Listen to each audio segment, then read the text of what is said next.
I'm Joe Arnold, the Vice President of Strategic Communications for Kentucky Electric Cooperatives. We're the statewide association which supports all 26 co-ops across the Commonwealth. Each of those co-ops are individually owned by their local members, and they are controlled there, and they're taking care of their own outages with some help now from sister co-ops and other contractors from across the state. But when these disasters happen, as a public service, as the association, we do aggregate some of those outage numbers for elected officials as well as for the different agencies of government and for the news media to be able to keep track of what's happening.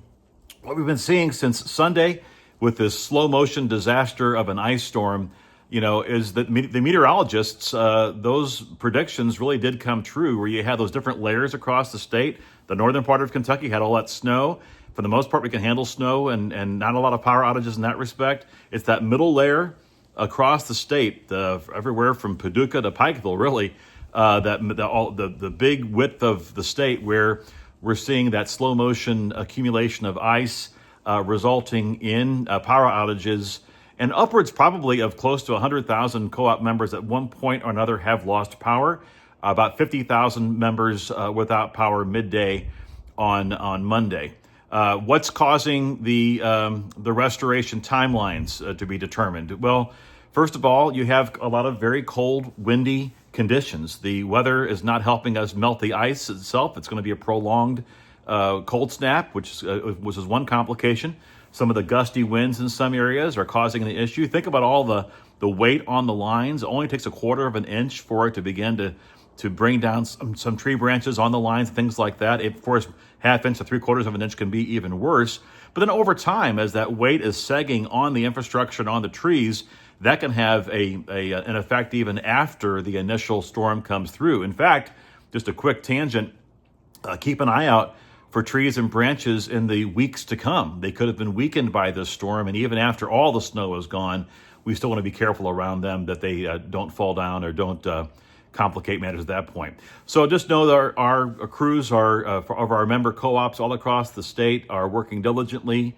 Safety first. If you come across a downed line, assume it's energized. Contact your co-op. Call 911 if you see a downed line, and stay far away from that. Even the ground itself can be energized around a downed electric line. Generator safety. If you're without power, and just any kind of alternative heating source, to be very, very careful. Generators certainly are very popular. If you're using a stationary generator, make sure it's at least 20, 30 feet away from your home. The fatalities that we see tragically every year in this country, including in Kentucky, most common are carbon monoxide poisonings because of improper ventilation when people are trying to stay warm in a power outage, especially after a snowstorm and an ice storm like this.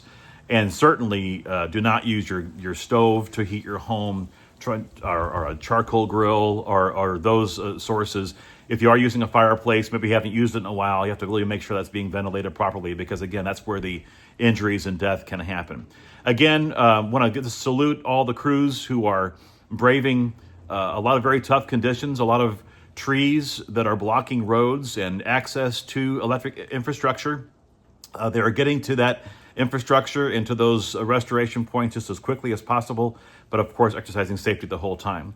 Again, thank you for your patience. Thanks for watching. And if you have any questions, I encourage you to watch and follow your own local co-op's social media for updates specific to your local area.